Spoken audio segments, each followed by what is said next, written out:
So after many failed attempts on getting the right connector on, it's finally working. We got the steering and the motor spins.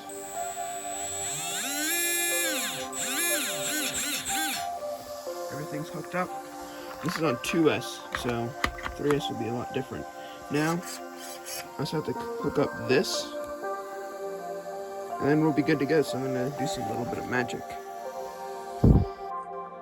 Well, it works. It's just a pin fillet with the drive shaft right there, and I can't find one.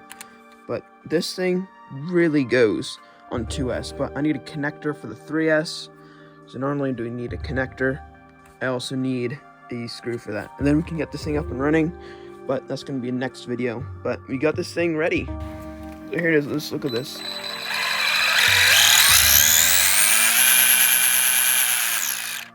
That's on 2S.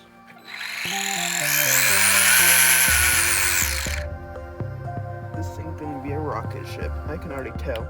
Make sure you subscribe, please. Thank you. This is gonna be a part 3 of me driving it, so don't miss out on that.